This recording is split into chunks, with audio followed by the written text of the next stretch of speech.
सहनावतु सहना भुनक्तु सह वीर्यं करवावहे तेजस्विनावधीतमस्तु मा विद्विषावहे।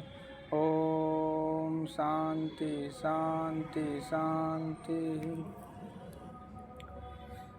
नेत्रों से ही जानना चाहिए, चंद्रमा का स्वरूप अपने ही नेत्रों से देखा जाता है। ये सब कल पढ़ा दिए हैं। अविद्या कामना और कर्मादि के जाल के बंधनों को ये सब पढ़ा चुके हैं कल। आज पढ़ाएंगे आत्मज्ञान का महत्व। आत्मज्ञान का क्या महत्व है? मोक्ष न योग से सिद्ध होता है, न सांख्य से, न कर्म से और न विद्या से। बोले ना कि मोक्ष मतलब क्या होता है? मुक्ति, सभी दुखों से मुक्ति, सभी बंधनों से मुक्ति, आनंद। मोक्ष मतलब आनंद प्राप्त करना, समझे? हर तरह से मुक्ति। तो ये मोक्ष जो है कैसे प्राप्त होता है? बोले कि यह ना योग से सिद्ध होता है, कतनो योग करते रहिए आप, कतनो योग करते रहिए। आना सांख्य से मतलब सांख्य दर्शन के जो प्रवर्तक है ना कपिल मुनि, हाँ, तो वो अपना पूरा फिलॉसफी बताए हैं। तो न सांख्य के ज्ञान से, प्रकृति पुरुष के ज्ञान से, और न भांति भांति के कर्म से, न भांति भांति के कर्म से, न विद्या से। वह केवल ब्रह्मत्व का बोध, यानी ब्रह्म और आत्मा की एकता का ज्ञान से ही होता है और किसी प्रकार नहीं। ब्रह्म ये सब जो है ना मोक्ष प्राप्त करने का ये साधन है। क्या साधन है? योग है, सांख्य है, कर्म है और विद्या है। बाकी ये सब कर रहे हैं, हर चीज़ सांख्य का ज्ञान प्राप्त कर लिए, कर्म भी कर रहे हैं, योग भी कर रहे हैं। बाकी हमको अनुभव नहीं हो रहा है, ब्रह्म और आत्मा की एकता का अनुभव नहीं हो रहा है, तो ऐसे मोक्ष प्राप्त नहीं होगा। एक पिछले श्लोक में बताए थे कि न शास्त्र पढ़ने से, न यज्ञ करने से, न देवताओं का हवन पूजन करने से मोक्ष प्राप्त नहीं होगा, जब तक कि आत्मा और ब्रह्म की एकता का अनुभव न हो। तो ये सब इसलिए बोला जा रहा है ना कि आप योग करते जा रहे हैं, सांख्य फिलॉसफी ये सब पढ़ते जा रहे हैं, कर्म भांति भांति की चीज़ करते जा रहे हैं, बाकी चीज़ों को आप अच्छा से समझ नहीं रहे हैं, आप उसको अनुभव में नहीं ला रहे हैं, उसको अपने कसौटी पर नहीं कस रहे हैं, आप चिंतन मनन ध्यान वगैरह अच्छा से नहीं कर रहे हैं, आपको बोध नहीं हो रहा है, आप तोता जैसा रट रहे हैं। जैसे तोता कैसे मीठू कटोरे कटोरे रटता है, तो वैसे ही सब जान गया है कि मैं ब्रह्म हूँ, मैं आत्मा हूँ, तो बोलते रहता है मैं ब्रह्म हूँ, आत्मा हूँ।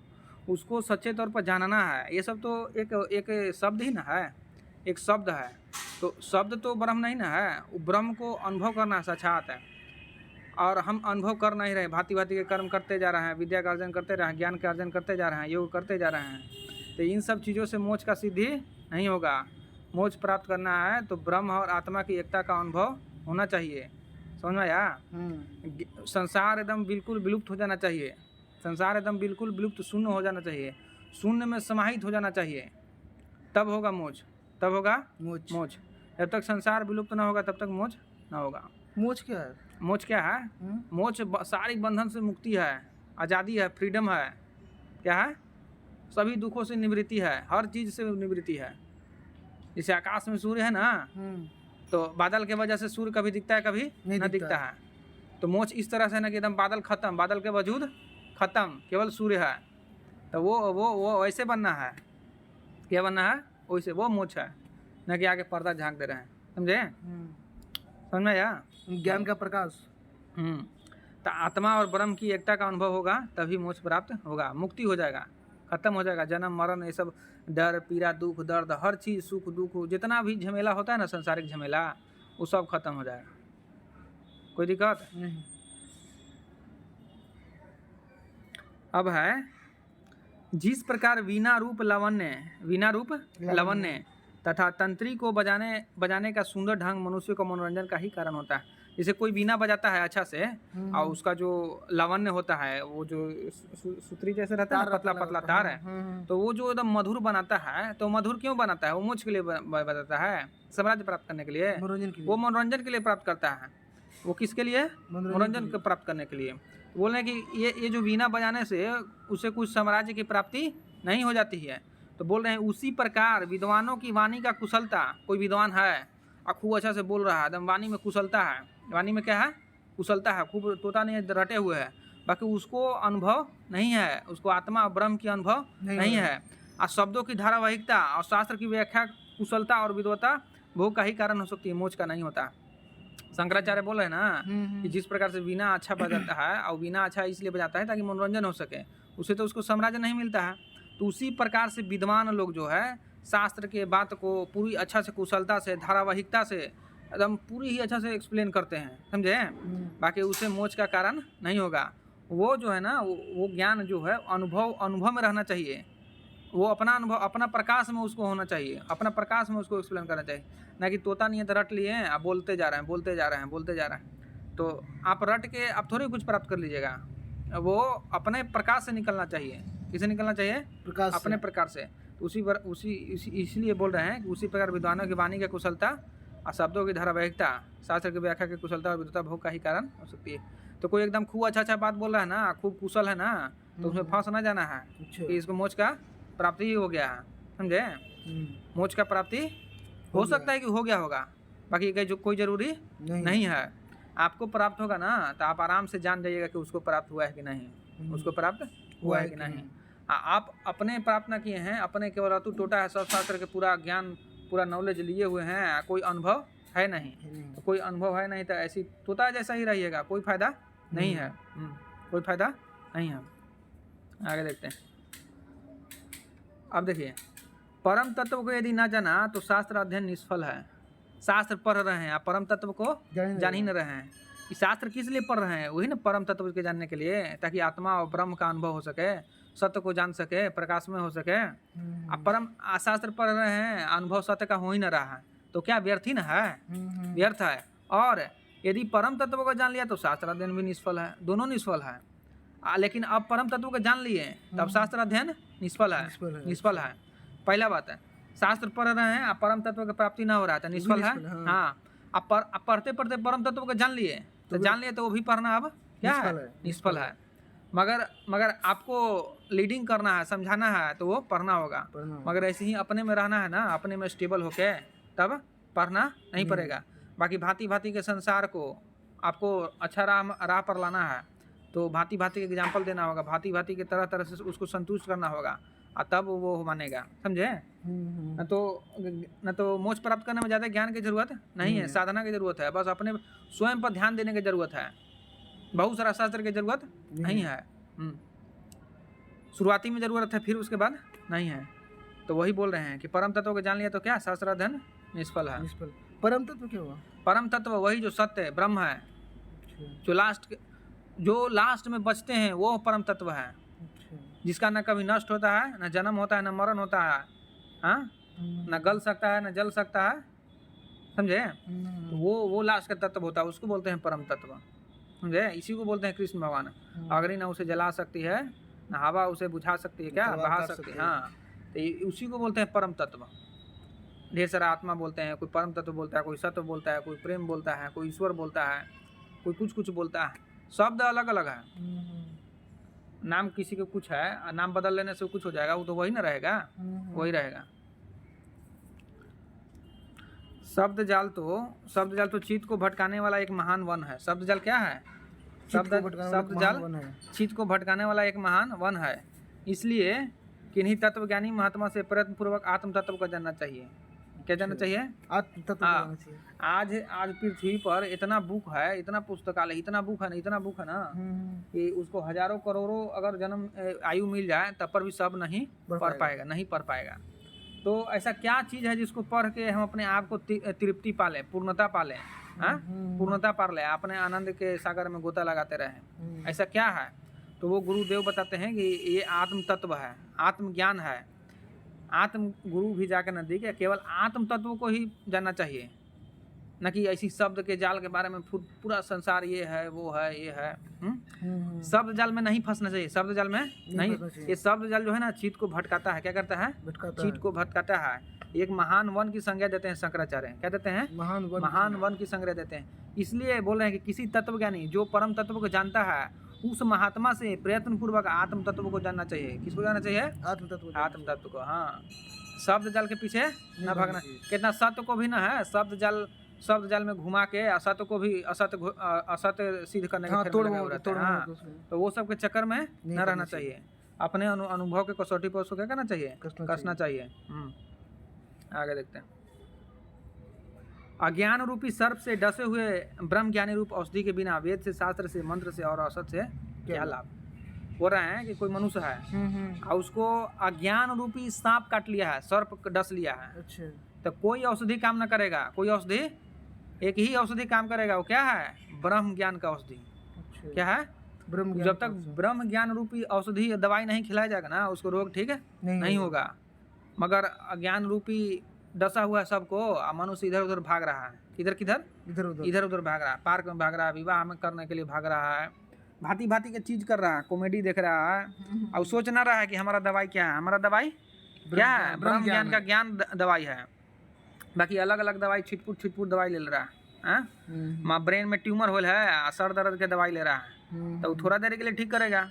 इसी तरह से मनुष्य को दुख पीड़ा होल है, जा रहा है कॉमेडी के पीछे, मोटिवेशन के पीछे, कुछ घूम ले रहा है, कहीं पार्क में घूम ले रहा है, शादी कर ले रहा है, इधर फंक्शन अटेंड कर ले रहा है, पार्टी अटेंड कर ले रहा है, कुछ उसके चलते रह रहा है, और वो दाबते जा रहा है, तो वो काम करने वाला नहीं है। अगर आप अज्ञान हैं तो ब्रह्म ज्ञान का ज्ञान लेना ही पड़ेगा, घूटी लेना ही पड़ेगा। और किन से मिलेगा? ये मिलेगा वेद से, शास्त्र से, मंत्र से, यही सब से मिलेगा। बाकी बोल रहे हैं कि वेद और शास्त्र में सब ब्रह्म ज्ञान ही ना है, उसमें ज्ञान कांड केवल ब्रह्म ज्ञान के विषय में बताता है। वेद जो है कर्म कांड भी है उसमें, समझे? तो 4 वेद है, तो 4 वेद में एक जो है ना वो ज्ञान कांड है, उसमें ब्रह्म ज्ञान है। उपनिषद है, अष्टावक्र गीता है, भगवत गीता है, तो ये सब में ब्रह्म ज्ञान रूपी औषधि है। तो वो सब शास्त्र में कौन सा ब्रह्म ज्ञान औषधि है, वो सब निकाल के उसको गुरु को देना चाहिए, और ब्रह्म ज्ञान, समझे? तब वो क्या होगा? अज्ञान रूपी जो सर्प डसा है ना, वो खत्म होगा। तो ब्रह्म ज्ञान क्या है? मतलब ब्रह्म ज्ञान क्या है? ऐसा ज्ञान जो ब्रह्म के बारे में बताता हो, वो ब्रह्म ज्ञान है। ब्रह्म माने अपने आप को, ब्रह्म माने वही परम तत्व, परमात्मा। हाँ, जिसको ना शस्त्र काट सकता है, ना अग्नि जला सकता है, जो लास्ट में बचता है उसी को बोलते हैं परम तत्व, ब्रह्म ज्ञान। तो ब्रह्म ज्ञान जो ब्रह्म को बतलाए, ऐसा ज्ञान जो ब्रह्म के विषय में बतलाए, उसी को बोलते हैं, समझे? हाँ, तो आप बताइए, केकरो अज्ञान रूपी सर्प काटा हुआ है तो कैसे ठीक होगा? ब्रह्म ज्ञान से। हाँ, ब्रह्म ज्ञान से। आप ब्रह्म ज्ञान बताते हैं तो कहता है क्या बता रहा है, हम उधर स्टिक दवाई दे रहे हैं, एक चोट में ठीक हो जाएगा। लेगा तब ना, तो लेता नहीं है, कहता है ना हमको वही चाहिए, छोटका दवाई एकदम तुरंत ठीक कर दे, समझे? तो वो सब वैसे होने वाला नहीं है। तो अज्ञान रूपी सर्प से डसे हुए ब्रह्म ज्ञानी को औषधि के बिना वेद से, शास्त्र से, मंत्र से और सत्य से क्या लाभ है ना? अप्रोक्षानुभव की आवश्यकता। औषध को बिना पिए केवल औषध के शब्द के उच्चारण मात्र से रोग नहीं जाता। रोग नहीं जाता। अब औषधि है, औषध दवाई कर रहे हैं, तो रोग ठीक हो जाएगा? नहीं जी। वैसे ही आपको बता दिया गया कि तुम ब्रह्म हो, तुम आत्मा हो, तुम ये हो, फलना हो, ढकना, जो भी है तुम बता दिया गया। केवल तुम उसका जप कर रहे हो तो काम करेगा? नहीं करेगा। काम करेगा? नहीं करेगा। इसी प्रकार अप्रोक्ष अनुभव के बिना केवल ब्रह्म कहने से कोई मुक्त नहीं हो सकता है। अप्रोक्ष अनुभव मतलब? अप्रोक्षानुभव मतलब अनुभव नहीं किया है, अनुभव कमी। हाँ, बोला कि अनुभव के बिना केवल ब्रह्म कर रहा है, तो ब्रह्म कहने का अधिकार किसको है? जो स्वयं को जान लिया है, जो स्वयं को जान लिया है। अभी जाना है नहीं, जीव ही बना हुआ है, जीवात्मा ही बना है, जीवात्मा ही बना है। वो बोला है कि अहम ब्रह्मास्मि, मैं ब्रह्म हूँ। अभी तुम ब्रह्म बना है कहाँ? अभी तुम दुख के सागर में गोता लगा रहा है, अभी तू संसार में बंधा हुआ है, अभी तुमको कुछ और चाहिए संसार से। जब तक संसार से कुछ और चाहिए तब तक तुम ब्रह्म नहीं हो। ब्रह्म होता है सब चीज़ से मुक्त हो गए, सब चीज़ से क्या हो गए? मुक्त हो जाए। जो हर चीज़ से मुक्त हो गया ना, वो बोलेगा कि मैं ब्रह्म हूँ। अब वो ब्रह्म अगर करेगा ना तो उसके लिए अच्छा है। मगर जो अनुभव ही नहीं है किसी को, अब बोल रहा है ब्रह्म, तो उसके कहने से कुछ होगा? उसको कहने से कुछ नहीं होगा। तो वही बोल रहे हैं कि जैसे औषधि बिना पिए केवल औषध के शब्द के उच्चारण मात्र से रोग नहीं ठीक होता है, उसी प्रकार ब्रह्म के अनुभव किए बिना ब्रह्म करने से मुक्त नहीं हो सकता है। मुक्त नहीं हो सकता। और जब ब्रह्म हो गया तो ब्रह्म भी करने की जरूरत नहीं है, और तो मुक्त है ही, समझे? तो इस तरह से बताया गया। कोई दिक्कत नहीं। बिना दृश्य प्रपंच का विलय किए और आत्म तत्व को जाने केवल बाहरी शब्दों से, जिनका फल केवल उच्चारण मात्र ही है, मनुष्य की मुक्ति कैसे हो सकती है? ये बिना, ये जो दृश्य प्रपंच है, क्या है दृश्य प्रपंच? ये जो सारा संसार दिखाई दे रहा है, ये सारा संसार, पूरा ब्रह्मांड, ये सब क्या है? दृश्य प्रपंच है। क्या है? दृश्य प्रपंच। हाँ, नाटक कर रहा है, भांति भांति के तरह तरह के चीज घटित हो रहा है, घटते हो रहा है। प्रकृति क्या है?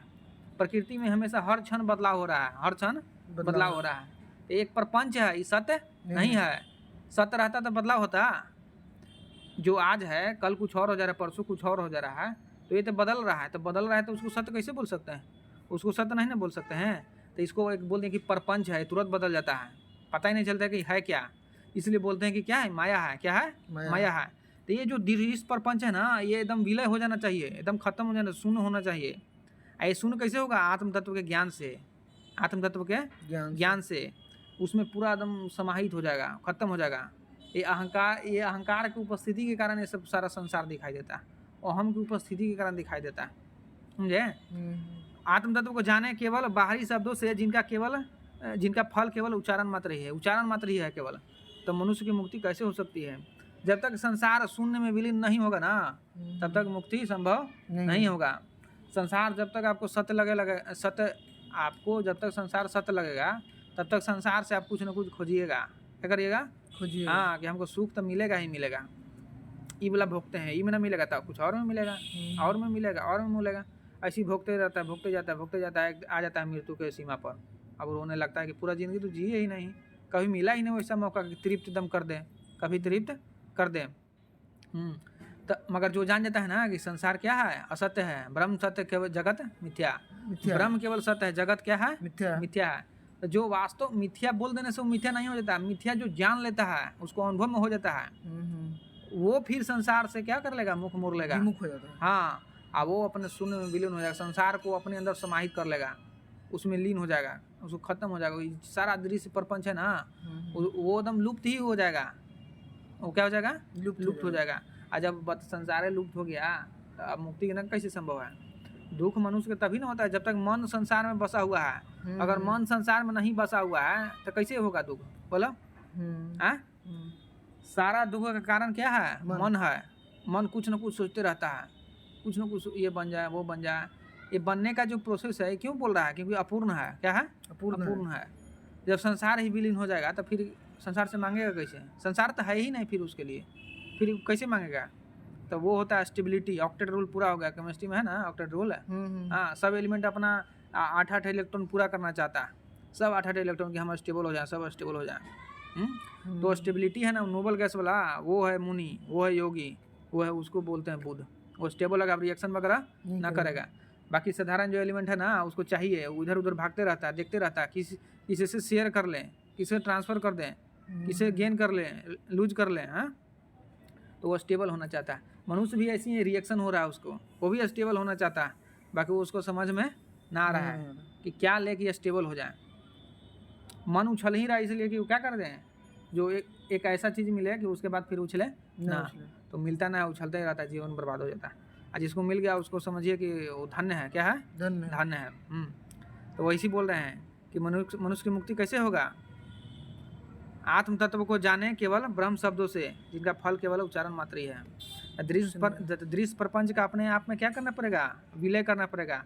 ये आत्म तत्व को जानने से होगा, केवल बाहरी शब्द से ना होगा। बाहरी शब्द मतलब कि हम आत्मा है, आत्मा है, ये जानने से ना होगा, इसके अनुभव से होगा। क्या होगा? आत्म तत्व को जानने से होगा। मनुष्य की मुक्ति तब होगा। आगे देखते हैं।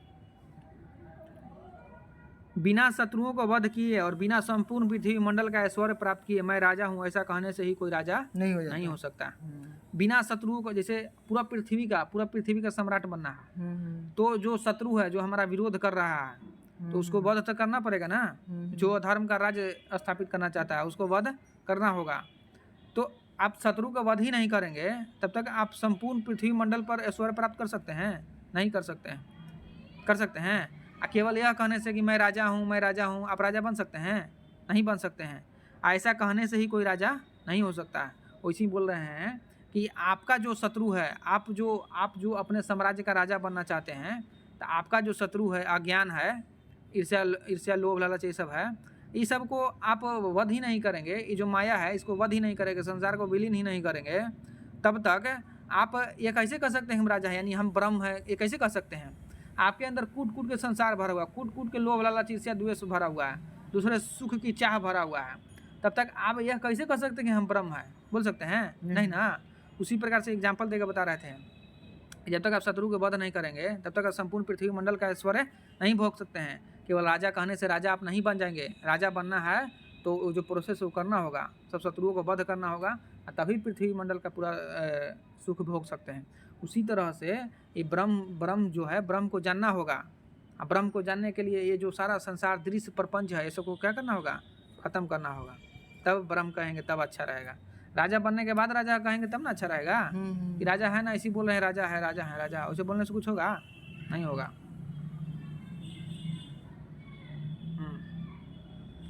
पृथ्वी में गड़े हुए धन को प्राप्त करने के लिए, पृथ्वी में गड़े हुए धन को प्राप्त करने के लिए प्रथम किसी विश्वसनीय पुरुष के कथन की और फिर पृथ्वी को खोदने, कंकड़ पत्थर आदि को हटाने तथा प्राप्त हुए धन को स्वीकार करने की आवश्यकता होती है।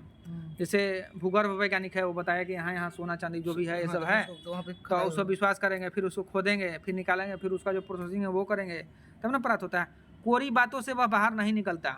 कोई बता भी दिया कि हाँ इसके अंदर सोना है, सोना है, तो खाली ये बता देने से कि सोना है, अब जो सुनने वाला है वो ऐसी मान ले रहा है कि हाँ होगा, है तो है, अब वो निकालेगा नहीं तो सोना मिलेगा उसको। उसी प्रकार से यहाँ जो बताया जा रहा है कि तुम ब्रह्म हो, तो केवल ये कह देने से कि हम ब्रह्म है, तुम ब्रह्म हो जाएगा, नहीं होगा। तुमको ब्रह्म होना है तो ये सारा चीज़ क्या होगा, अज्ञान को काटना होगा, अज्ञान से अपने आप को भरना होगा।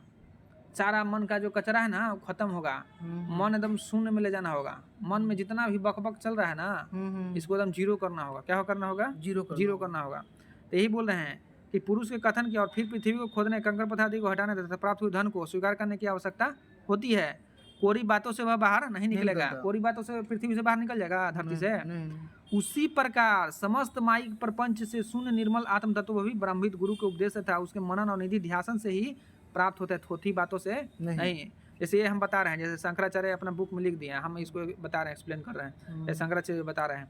तो ये ब्रह्म के बारे में बता रहे हैं, किसके बारे में बता रहे हैं, ब्रह्म के बारे में, आत्मा के बारे में बता रहे हैं। तो ये ब्रह्म के बारे में बता रहे हैं, तो ये तो केवल एक शब्द है ना। ये शब्द पर आप, जैसे वो भूगर्भ वैज्ञानिक बोला कि यहाँ सोना है, तो उसके लिए फिर आप भाई मशीन लगा के उसको ड्रिलिंग करके अंदर से खोद के निकालेंगे, अलग अलग प्रोसेसिंग करेंगे, तब ना सोना ये सब मिलेगा। तो उसी प्रकार ये बुक में, विवेक चूड़ामणि में आपको ब्रह्म से रिलेटेड पूरा ज्ञान दे दिया गया है। आप उसको चिंतन मनन करके, जैसे मशीन से जैसे निकालते हैं, उसी तरह से यहाँ सहायता करेगा ध्यान, निधि ध्यासन, मनन, चिंतन मनन, विचार। इसको अपने कसौटी पर कसना होगा, कर्म की कसौटी पर हर क्षण कसना होगा। कर्म जब कर रहे हैं ना, तो ये सब ज्ञान को पूरा उपयोग करना होगा कि इसमें सत्य क्या है, इसको कैसे मतलब प्राप्त करें। ये जो ब्रह्म रूपी, जब भूगर्भ वैज्ञानिक बोला कि सोना है तो वहाँ सोना निकलेगा, उसी तरह से कोई ब्रह्म बेटा बोल दिया ना कि तुम ब्रह्म हो, तो तुम ब्रह्म हो, तुम शक्तिशाली हो, सर्वशक्तिमान हो। बाकी इसको प्राप्त करने के लिए तुमको जो यहाँ पर प्रोसेस बताया गया वो करेंगे तब ना। सोना अपने से तो ना निकल जाता पृथ्वी से, उसको करना पड़ता है। तो इसी तरह से बोल रहे हैं कि समस्त माइक प्रपंच से शून्य निर्मल आत्म तत्व वही ब्रह्मविद गुरु को उपदेश देता है, उसके मदन और निधि ध्यान नहीं प्राप्त, थोथी बातों से नहीं। निधि ध्यासन क्या होता है, निधि ध्यासन जैसे गुरु जो बताए ना वर्ड है, तो उसको बार बार चिंतन मनन ध्यान करना, बार बार बार बार बार बार, उसको बोलते हैं निधि, प्रैक्टिस को बोलते हैं निधि ध्यासन। क्या बोलते हैं, ब्रह्माविद, मतलब ब्रह्माविद बोले ना। समस्त माइक प्रपंच से शून्य निर्मल आत्म तत्व भी ब्रह्मविद गुरु के उपदेश, ऐसा गुरु जो ब्रह्म को प्राप्त हो चुके हैं, ब्रह्मलीन हो गए हैं। क्या हो चुके हैं, हमेशा ब्रह्म में लीन हुए हैं। वो हम ब्रह्मास्मि हो, वो ब्रह्म हो चुके हैं। तो वैसे गुरु को उपदेश तथा उसके, वो अभी तो बताएं, जो ब्रह्म बेटा बता रहा है कि हाँ तुम ब्रह्म हो, तो तुम हो, इसमें कोई शक नहीं है। हाँ, निकालने की जरूरत है, समझने की जरूरत है। मतलब कि ना कि उन पर विश्वास कर रहे हैं कि ना हम ब्रह्म कैसे, हम तो आदमी साधारण है, हमको जैसे कुछ होता ना है, पता ना टूटता है, ये ना होता, वो ना होता है, मैथ ना बनता है, समझे। तुम ब्रह्म हो, जब वो बोल दिए ना तो तुम हो। अब तुम देखो कि कैसे हम बने, कैसे बने। हाँ, अब भूगर्भ वैज्ञानिक बोल दिया तो गलती बोलेगा जांच के ना। हाँ, साधारण मनुष्य कोई बोल देगा कि हाँ यहाँ सोना है तो कोई नहीं मानेगा। बाकी जो उसका स्पेशलिस्ट है वो बोल देगा तो अवश्य निकलेगा, क्योंकि पूरा छानबीन के बताया है ना। तो वही तो ब्रह्म बेटा जब बोल रहा है तो गुरु, उस गुरु के उपदेश को उसको चिंतन मनन करना चाहिए। आई जो गुरु बताए ना, बार बार उसका निधि ध्यासन करना चाहिए, बार बार चिंतन मनन करना चाहिए। ये ना कि एक बार सुन लिए पढ़ लिए हो गया, नहीं, वैसे नहीं करना है। पढ़ाई भी करते हैं तो उसको कितने बार पढ़ते हैं, बहुत बार पढ़े, बहुत बार पढ़े। कंपटीशन फाइट करना, बार बार रिवीजन करा, बार बार रिवीजन करा, तैयो ना फाइट हो रहा है, और फिर और बार बार करा, और बार बार करा, और बार बार।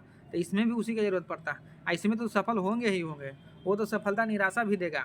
बाकी ये सफलता अगर नहीं भी सफल हो तब फिर भी आनंद देता है, आनंद बढ़ते जाता है।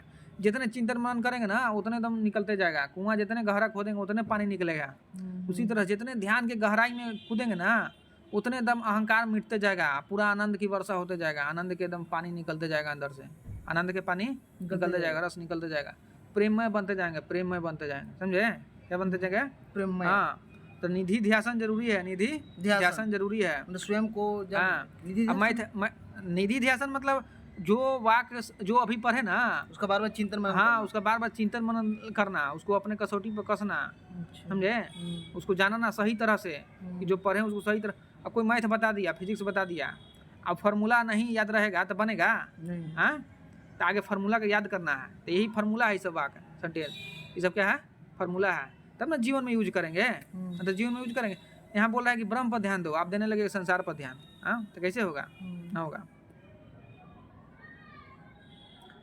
इसलिए रोग आदि के समान भव बंधन की निवृत्ति के लिए विद्वानों को अपनी संपूर्ण शक्ति लगाकर स्वयं ही प्रयत्न करना चाहिए। जैसे किसी को रोग हो गया, कैंसर, डायबिटीज, कोई भी रोग हो गया, तो कोई रोग हो गया तो रोग उसके अलावा कोई और ठीक कर सकता है? नहीं ना, स्वयं से ही ना ठीक हो गया। तो उसी प्रकार जो जिसको भव बंधन की निवृत्ति चाहिए वो चाहता है कि हम हमारा सारा दुख संसार सब छूट जाए। भव बंधन मतलब भव बंधन ये है ना, सब पीछे बता चुके हैं। भव बंधन, हाँ, वही संसार का बंधन जो हमको दुख देता है, जो भावना रूपी बंधन जो बांधा हुआ है, भव बंधन ना। ये एक भव सागर बताया गया है। पूरा जो संसार है ना इसको भव सागर बताया गया है। भव सागर दुख का सागर है, इसमें हम डूबते जा रहे हैं।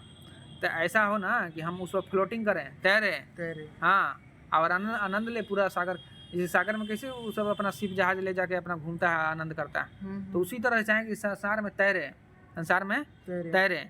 इसके लिए जरूरी है कि आत्मज्ञान का घुट्टी पिलाई जाए। तो यहाँ पर बोला है ना कि जिसको रोग हो गया ना, तो जब तक स्वयं प्रयास नहीं करेगा ना, स्वयं पथ है औषध, पथ मतलब जो डॉक्टर बताया कि ऐसे ऐसे परहेज करना है, औषधि जो दिया, ये नहीं, जब तक ये सब नहीं करेगा उसका रोग नहीं ठीक होगा।